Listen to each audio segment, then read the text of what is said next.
A paz do Senhor, irmãos. Estamos aqui de novo, agora na lição número 4, dia 26 de julho 1, que tem por título A Construção do Templo enfrentou oposição. Vamos lá. No texto áureo, que está em Neemias capítulo 4, versículo 6, está escrito assim: Assim edificamos o muro e todo o muro se cerrou até a sua metade, porque o coração do povo se inclinava a trabalhar. A verdade prática é, se confiarmos verdadeiramente em Deus, venceremos todas as resistências do maligno. Estamos falando de oposição, hein? A leitura bíblica está em Esdras, agora são vários versículos picadinho. Esdras 4, 7, 9, né, que é o versículo 7 e 9, depois do 11 ao 13, depois 15, 16, depois do 21 ao 24. Por que está picadinho assim? Porque se a gente for ler ele todinho, é muita coisa, né? Então a lição fez um chamadinho rapidinho assim, para a gente só poder entender a história. Vamos lá. E nos dias de Artaxerxes, escreveu Bislão, Mitredate e Tabeel e os outros da sua companhia a Artaxerxes, rei da Pérsia. E a carta estava escrita em caracteres aramaicos e na língua siríaca. Então escreveu Reum, o chanceler, e Sinzai, o escrivão, e os outros da sua companhia, Dinaitas, Afarsaquitas, Tarbelitas, Afarsitas, Arquevitas, Babilônios, Susanquitas, Deavitas e Elamitas. Este, pois, é o teor da carta que o rei Artaxerxes lhe mandaram. Teus servos, os homens daquém do rio, do rio e em tal tempo. Saiba o rei que os judeus que subiram de ti vieram a nós a Jerusalém e edificam aquela rebelde e malvada cidade, e vão restaurando seus muros e reparando seus fundamentos. Agora saiba o rei que, se aquela cidade se reedificar e os muros se restaurarem, eles não pagarão os direitos, os tributos e as rendas, e assim se danificará a fazenda dos reis. Para que se busque nos livros das crônicas de teus pais, e então acharás no livro das crônicas, e saberás que aquela foi uma cidade rebelde, danosa aos reis da província, e que nela houve rebelião em tempos antigos, pelo que foi aquela cidade destruída. Nós, pois, fazemos notório ao rei que se aquela cidade se reedificar e os seus muros se restaurarem desta maneira, não terás a porção alguma desta banda do rio. Agora, pois, dai ordem para aqueles homens parem, a fim de que não se reedifique aquela cidade, até que se dê ordem por mim, e guardai-vos de cometer erro nisso, porque cresceria o dano para o prejuízo dos reis. Então, depois que a cópia da carta do rei Artaxerxes se leu em Reum, e Sinzai, o escrivão, e seus companheiros apressadamente foram eles a Jerusalém, aos judeus, e os impediram à força de braço e com violência. Então cessou a obra da casa de Deus que estava em Jerusalém, e cessou até o ano segundo do reinado de Dario, rei da Pérsia. Então vamos lá. Antes da gente começar a lição aqui, eu sem querer querendo, vi aqui uma colocação dos hinos sugeridos da nossa harpa cristã. E eu achei assim, me chamou atenção, porque justamente o hino 107 foi sugerido para nós. E o que fala o 107? Se você tem de cor aí, você vai lembrar, que é firme nas promessas de Jesus. Com certeza precisamos estar firmes em dias de oposição ou não, mas em dias de oposição mais ainda. E a lição vai falar sobre isso, que precisamos estar firmes nas promessas de Deus. Vamos lá. Começando a lição, então, a gente vai falar que no ponto 1, os alicerces do templo são lançados. Lembra que a gente falou na semana passada que quando eles chegaram, né, à Terra Prometida, vieram da terra da Babilônia e pôde, né, ali voltar ao seu lugar, voltar à sua terra, era para eles uma alegria sem igual, né? Poder estar ali restaurando. Ia ser um trabalho, ia ter muito trabalho a ser feito, mas eles iam ter que ter aquela disposição do Senhor de estar fazendo aquela obra, né? E é interessante que a gente vê que eles começam, né, já logo que adentram a terra, se preocupam em estar oferecendo a Deus o seu sacrifício. Então eles vão lá atrás das bases do altar, a gente falou semana passada sobre isso, reguem um altar para que pelo menos possam oferecer sacrifícios a Deus, mesmo que o templo não estava pronto. Já queriam estar oferecendo a Deus. Mas depois, no ano seguinte, ele já se preocupa agora em restaurar o templo mesmo.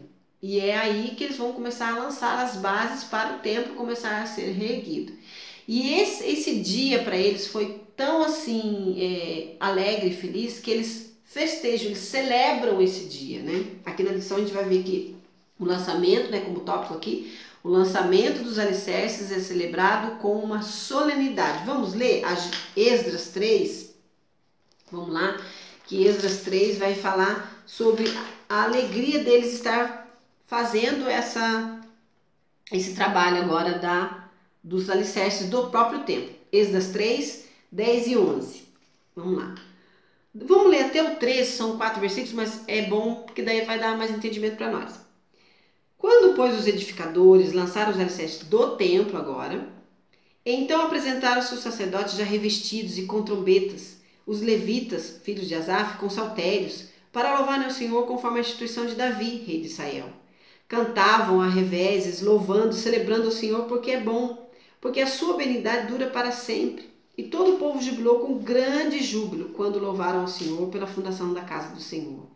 Porém, muitos dos sacerdotes e levitas e chefes dos pais, já velhos, que viram a primeira casa sobre o seu fundamento, vendo perante os seus olhos esta casa, choraram em altas vozes, mas muitos levantaram as vozes com júbilo e com alegria, de maneira que não discernia o povo as vozes de alegria das vozes de choro, porque o povo jubilava com tão grande júbilo que as vozes se ouviam de muito longe. Então olha que festa eles estavam fazendo. Que alegria eles estavam. Em meio àquela alegria também tinha aqueles que choravam, por ver que aquele templo, sim, graças a Deus, estava sendo reconstruído, mas não tinha nem comparação com aquele que Salomão tinha feito, né? Os mais velhos podiam fazer essa comparação, mas muitos ali estavam assim alegres de saber que o templo poderia ser reerguido e ia ser reerguido de novo, reconstruído. Então eles estavam sobremaneira alegres. E eles ali no versículo 11, a gente vê que eles já estavam se preparando, já buscando os instrumentos, já colocando as roupas e fazendo aquela celebração de alegria, como se o templo já estivesse erguido, mas ainda não estava. Eles iam começar a erguer, estavam pondo apenas os alicerces, mas estava toda aquela alegria. Só que a gente sabe, irmãos, que toda vez, e isso fica até para a nossa vida, toda vez que nós estivermos alegres na presença do Senhor, buscando ao Senhor e tendo essa visão de que estamos cumprindo a vontade de Deus, sempre nós teremos oposição. Se é na sua vida particular, vai ter. Se é na vida espiritual na igreja, com o seu trabalho na igreja, também vai ter oposição. Por quê? Porque isso nós sabemos, nós aprendemos, né, no trimestre passado, que nossa luta não é contra a carne, mas sim contra as hostes espirituais. O mundo espiritual não quer ver nós reconciliado, nós alegres, nós trabalhando para o Senhor, a obra de Deus se fazendo. O inimigo não quer isso na nossa vida. Então ele vai se opor, sim, como se opôs naquele tempo, usando pessoas e situações para se opor contra o povo. Mas nós não podemos nos esquecer que a reedificação do templo veio sim segundo o despertamento de Deus, né? O povo lá naquele dia não podia se esquecer disso, né? E não se achar que a oposição seria demais, mas maior é o que está conosco do que está no mundo, né? Mas vamos lá, vamos ver o que realmente aconteceu. No ponto 2, a gente vai ver quem é que se opõe e o porquê, né?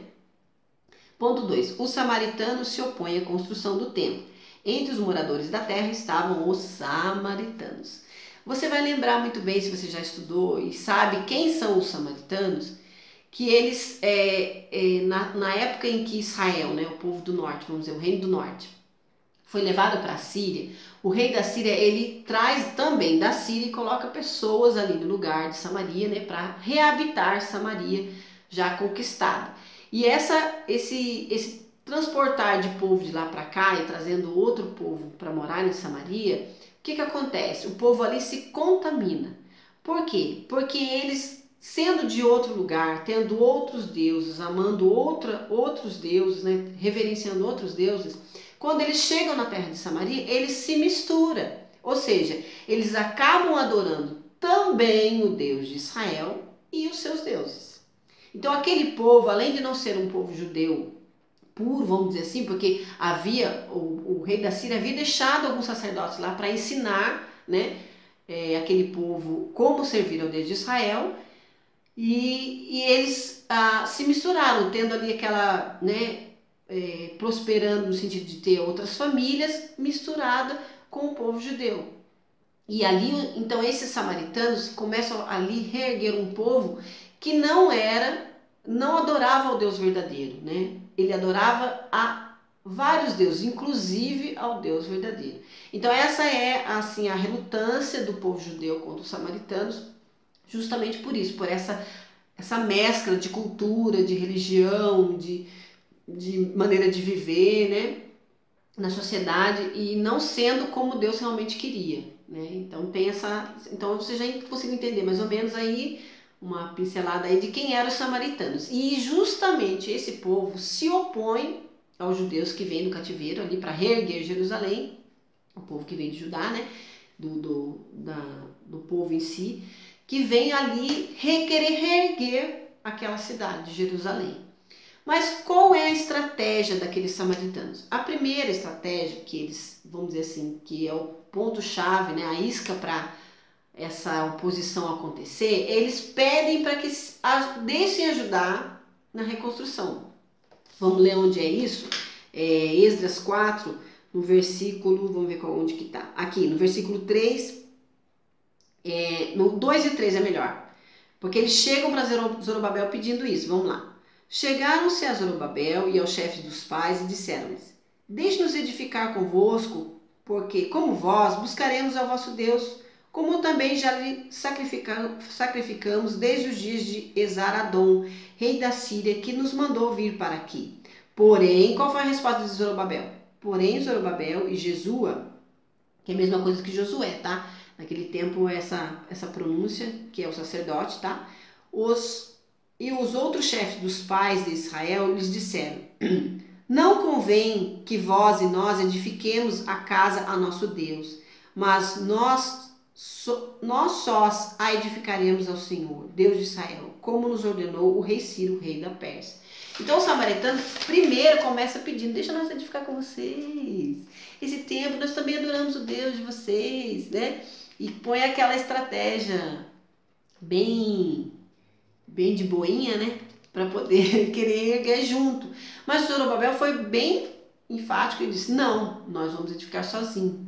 Porque Zorobabel sabia que aquele povo não era um povo puro e com certeza iria contaminar o templo, querendo colocar os seus deuses, né? Achando que tem direito naquele tempo porque ajudou a reconstruir. Mas ele entendia que não, isso era um papel dos judeus que Deus tinha dado a eles para que eles voltassem e reedificassem o templo. Então ele já nega logo de cara que não ia ajudar junto. Aí os samaritanos montam uma outra estratégia. Bom, já que eu não posso, com certeza eles devem ter ficado muito bravos, muito chateados. Eles montam uma outra estratégia, que vamos ler lá, ainda no capítulo 4 de Esdras, o versículo 4 e o versículo 5. Todavia, o povo da terra debilitava as mãos do povo de Judá e inquietava-os no edificar.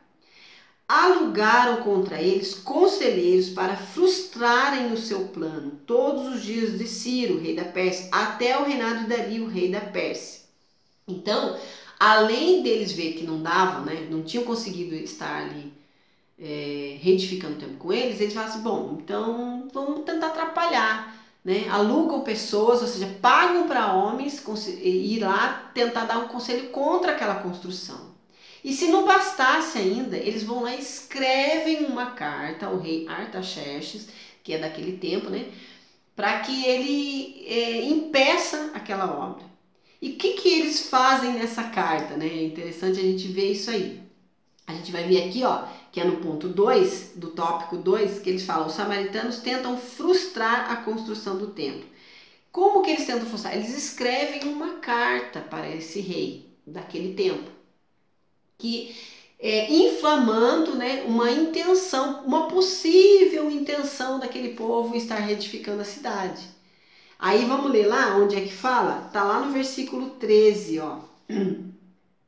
Que no 15 também é bom, mas vamos ler o 13 primeiro. Da carta, depois que ele já enche a linguiça lá e fala bastante pro rei, falando que ó, cuidado com esse povo aí, né? Que esse povo aí tem segundas intenções, quer erguer uma cidade malvada e tal. Vamos lá no 13. Agora saiba, o rei, que se aquela cidade se edificar e os muros se restaurarem, eles não pagarão os direitos, os tributos e as rendas, e assim danificará a fazenda dos reis. Então ali eles colocam, eles pegam bem no ponto chave, né? No ponto no ponto crítico do rei. Fala assim, rei, sabe aqueles tributos que você ganha e tal, quando você está dominando uma terra? Se o senhor deixar esse povo se reedificar, eles não vão pagar os tributos. E é interessante que a astúcia deles é usar uma estratégia do passado de Jerusalém. Vamos ler lá no versículo 15, deixa eu ver se... no 15. Ele fala para o rei assim, ó. Para que se busque no livro das crônicas de teus pais, e então acharás no livro das crônicas, e saberás que aquela cidade foi uma cidade rebelde, e danosa aos reis e províncias, e que nela houve rebelião em tempos antigos, pelo que foi aquela cidade destruída. Usando o passado de Jerusalém, porque Jerusalém foi sim rebelde contra o rei Nabucodonosor. Você vai lembrar da história, se você não conhece, você pode ler. Que ela, quando Nabucodonosor toma a cidade de Jerusalém, ela fica ali sob o poder da Babilônia, mas dá um tempinho, um rei que está lá naquele tempo, ele se rebela contra a Babilônia e não quer ter o domínio, ele até tenta se juntar com outros povos, com o Egito, com outro, para poder ver se consegue sair desse domínio. Então ela se rebela. Então esses samaritanos usou de estratégia, mandando essa carta para o rei. Bom, se a gente não pode parar eles, o rei pode parar. Vamos falar que eles têm a intenção, na verdade, de não pagar os tributos, né? E que se o senhor deixar esse povo aí crescer, se o povo voltar a esse lugar, o senhor vai ficar sem dinheiro, vocês vão ficar sem a provisão desse lugar. Então eles usaram de uma verdade que foi no passado para aumentar agora uma intenção e inflamar essa mentira de que eles iriam se rebelar de novo. Então o rei, o quê? Conduzido a isso, né? Induzido a isso, ele vai lá e interrompe a construção. É triste, a gente vê isso, que essa investida deles, né, deu certo para que impedisse a reconstrução do templo. Como a gente lê lá na leitura bíblica, que é no versículo 21, que fala o próprio rei falando, agora pois dai ordem para que aqueles homens parem, a fim de que não edifique aquela cidade, até que se dê ordem por mim. Então ele vai lá e fala, não, então manda parar, que isso daí vai parar agora e depois a gente vê o que vai fazer, né? E esse depois que a gente vai fazer, eles ficaram praticamente 16 anos parados, irmãos. Para você ver como foi triste essa investida daqueles samaritanos naquele tempo para aquele povo. Mas e o povo judeu? Não sabia, não tinha entendido, não tinha se alegrado, sabendo que Deus tinha os trazido de volta? Cadê eles na hora da situação, da oposição? Qual foi a ação deles diante dessa situação? E se a gente vê lá no versículo de capítulo 4 mesmo, no versículo 23, a gente vê que essa investida para parar não foi assim, para aí, não, foi com violência. Vamos lá no 23, 4:23. Então, depois que a cópia da carta do rei Artaxerxes se leu perante Reum, e Sinzai, o escrivão, e seus companheiros, apressadamente foram eles a Jerusalém, aos judeus, e os impediram à força de braço e com violência. Ou seja, os samaritanos se acharam o rei da cocada. Bom, se o rei assinou aqui para nós, vamos chegar lá e vai ter que parar sim. Se não parar, o negócio vai ficar feio, né? Pode ver que eles agiram com violência, com força de braço, para que aquela reconstrução parasse mesmo. E qual foi a ação dos judeus? É isso que a gente vai estudar aqui nessa lição, que é, no ponto 3, como se explica a falta de resistência dos judeus? Se eles pararam, por que parou? Né? Vamos ler? Os judeus deveriam ter ido ao rei da Pérsia para assegurar a construção. Bom, se eles tiveram essa oposição, qual seria o primeiro... talvez eles até teriam falado naquele tempo, não, mas o rei da Pérsia deixou... Mas se eles ali com força, com papel, né? Não, mas aqui é para você parar. O que eles poderiam ter feito? Ido até o rei, né? E ter explicado tudo isso a ele. Porque Artaxerxes não era o Ciro era um, Artaxerxes era outro. Eles tinham que, se Artaxerxes não estava sabendo do que o rei Ciro havia declarado na sua lei, colocado lá nos seus artigos, e que eles poderiam ter voltado e reconstruído, eles tinham que ali estar reivindicando ao Artaxerxes o que tinha acontecido, mas eles não fizeram isso. No ponto 2, os judeus deveriam ter recorrido a Deus. Com certeza, teriam que ter sido a primeira ação deles, até antes de voltar lá a falar com o rei. Primeiro eles tinham que buscar recorrer a Deus. Se Deus havia os tirado, se Deus os havia trazido até aquele lugar, com certeza Deus daria a eles a condição de reconstruir. E por que Zorobabel e Josué, naquela situação, que era o sacerdote, não buscaram ao Senhor, não estiveram lutando na fé, na oração, buscando ao Senhor na hora da oposição? E muitas das vezes a gente faz isso. Lembra de Elias? Você vai lembrar de Elias, que ele fez muitos milagres, Deus operou muito na vida dele, através dele, com aquele povo, até fazendo com que o povo reconhecesse que o Deus é verdadeiramente Deus e Baal não era. Mas quando Jezabel se opõe a ele, ele recua. Mas espera aí, Deus não tinha feito tantas coisas através do seu, do milagre do seu servo, e por que naquela hora ele se recua? Nós vemos que essas situações aconteceram também com o povo de Deus lá no deserto. Quando Moisés manda espiar a terra prometida, que ele manda 10, só 2 voltam confiando, os outros 10 reclamando. Não é melhor nós não ir, porque nós vamos morrer, esse povo é forte.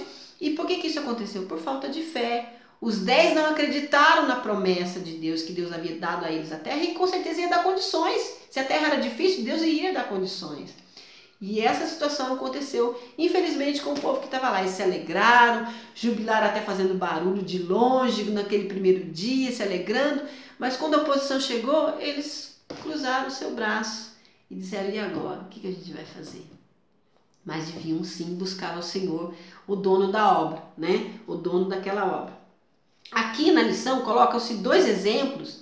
É lógico que a Bíblia tem muitos mais exemplos, mas tem 2 exemplos de reis que na hora da dificuldade, da oposição, buscaram o Senhor e tiveram vitória, tiveram livramento. Quais são esses reis? O primeiro é rei Ezequias.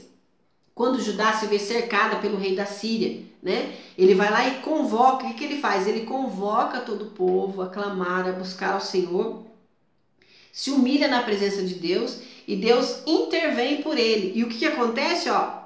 O anjo do Senhor feriu no arraial dos assírios, destruindo 185 mil pessoas. Isso está escrito em 2 Crônicas 32, do 21 e 22, ou 2 Reis 19 e 30.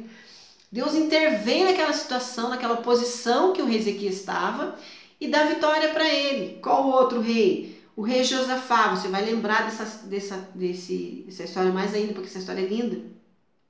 Que o rei Josafá se vê ameaçado por reis, dos amonitas e dos moabitas, e ele se vê: e agora como é que vai, o que vai acontecer? Aí ele reúne o povo, jejua, busca, ora, pede um livramento de Deus, e Deus dá a ele vitória, que o povo sai a ver, e nos campos do inimigo havia no outro dia só gente morta. Deus ali agindo por eles, em 2 Crônicas capítulo 20, do 1 ao 24. Põe todos os seus inimigos para correr, e Deus dá vitória para o rei Josafá também, através de buscar. Ele ainda fala assim: a peleja não será sua, mas a peleja é minha, eu lutarei por você. Fique vendo, fica aí de boinha que você vai ver o livramento do Senhor. E a mesma coisa, aquele povo, Zorobabel, naquela situação, eles também deveriam ter feito isso, buscado ao Senhor. Talvez, com certeza, não demoraria tanto tempo para reconstruir o templo, Deus poderia ter dado uma situação diferente para a vida deles.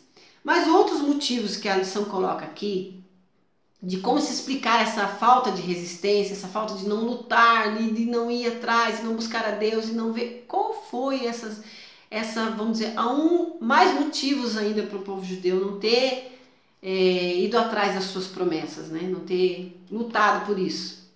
A lição coloca agora no livro lá de Zacarias, vamos ler, porque a gente vai entender, a gente estudando, a gente vai ver que Zacarias, os 3 últimos profetas aqui do Velho Testamento, Ageu, Zacarias e Malaquias, são contemporâneos dessa situação aí.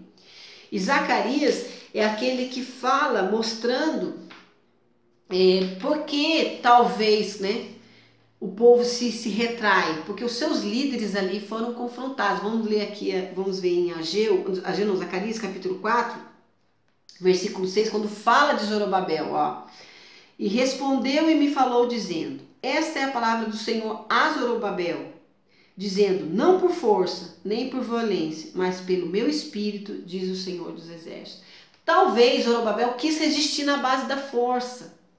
E não era assim que Deus queria que acontecesse. Talvez se eles na força, se fosse na sua força, confiando na sua força, iam acabar mostrando que era um povo rebelde sim, que um povo que brigava, um povo que não estava sendo sujeito, mas eles tinham que ser assim pelo Espírito de Deus, né?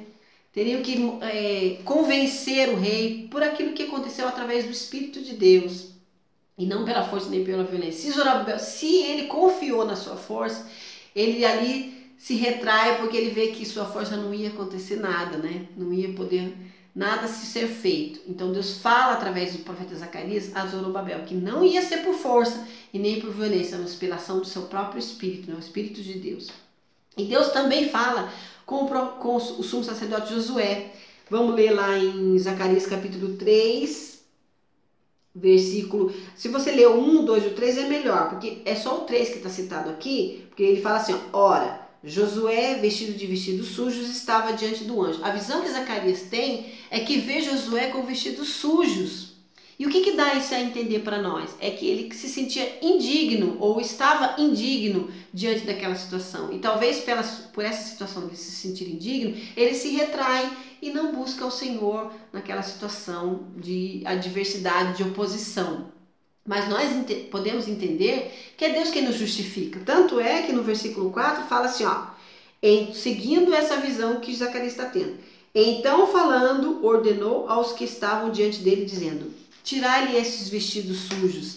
E de ele lhe disse, eis que tenho feito com que passe de ti a tua iniquidade e te vestirei de vestidos novos. Quem fala isso? O próprio Senhor. Falando que ia tirar aquela indignidade, vamos dizer assim, do sumo sacerdote, mas ele faria o capaz para fazer aquela obra, de buscar a Deus. Então, uma das possíveis situações que o povo se retrai e não busca é confiando em si mesmo, olhando para si mesmo e não olhando para o projeto que Deus tinha para fazer naquele tempo. E é isso que se retrai. E muitas das vezes, contextualizando isso, é o que acontece com a nossa vida. Quando a gente fala obra do Senhor, a gente tem que entender que obra do Senhor não é só tempo, não é só dentro da igreja, não é só o trabalho da igreja. Mas a obra do Senhor é feita na sua vida também. E muitas das vezes Deus está trabalhando e tem promessas e as coisas estão acontecendo, mas o inimigo vem e não fica feliz. E se opõe contra a sua vida, se opõe contra o que está acontecendo na sua família, a restauração da sua família, a restauração da sua vida profissional, a restauração do seu lar, né? A restauração espiritual da sua vida, porque você estava afastado, agora está voltando. E o inimigo se opõe.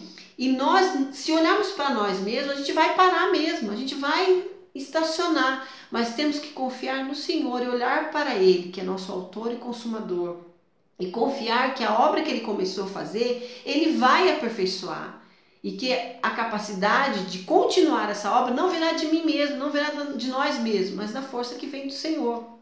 E aqui, talvez tenha sido isso o motivo deles terem parado, estacionado por tanto tempo, mas Deus, a gente vai estudar na semana que vem, dá a eles uma nova retomada, né? Vai se passar muito tempo, a gente sabe que esse tempo que eles param a reconstrução dá quase 16 anos, né?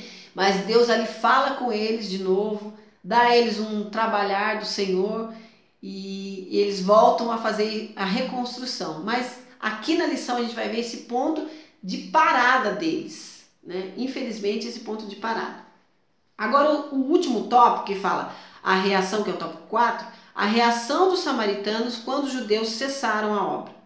Com certeza eles ficaram alegres, porque essa era a intenção, que eles parassem.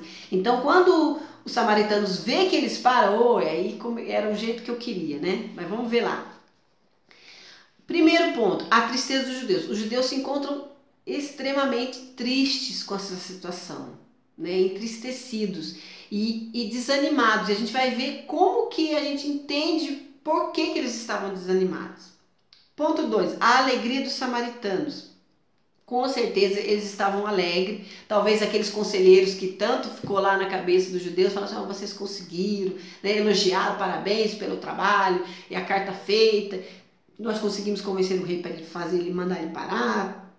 Mas a gente sabe que a alegria do ímpio, ela é passageira. A nossa alegria, a alegria do justo, é duradoura, vem do Senhor, é eterna. É uma paz que excede o nosso entendimento, mas a alegria deles é passageira. Quer um exemplo? A gente vai lembrar de Sansão, lá em Juízes 16, do 25 a 31, da história de Sansão. Por muito tempo os filisteus ali combatendo com Sansão e Sansão sempre tendo vitória.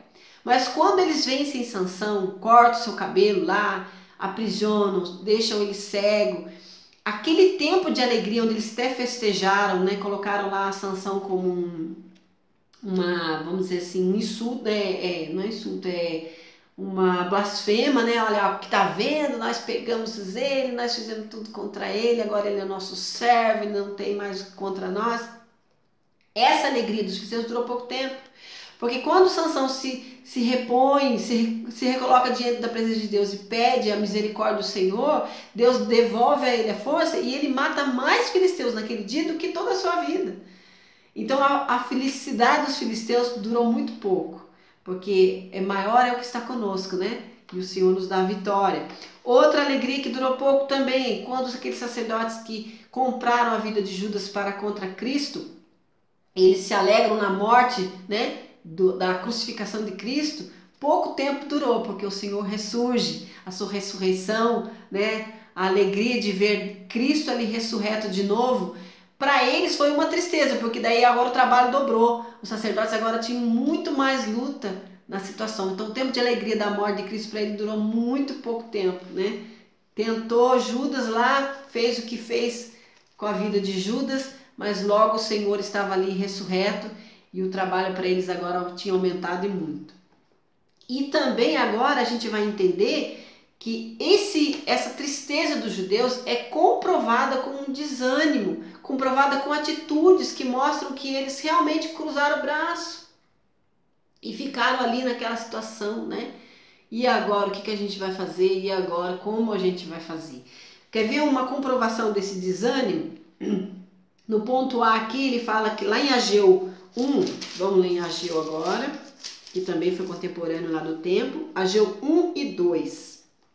Está escrito assim, ó: assim fala o Senhor dos Exércitos, dizendo, este povo diz, o povo estava falando, este povo diz, não veio ainda o tempo em que a casa do Senhor deve ser edificada. Muitos se justificavam assim, bom, se não está parado é porque não era o tempo ainda, por isso que está parado, por isso que a gente não está fazendo. Então eles ainda se justificavam com essa situação, o desânimo deles, a parada deles.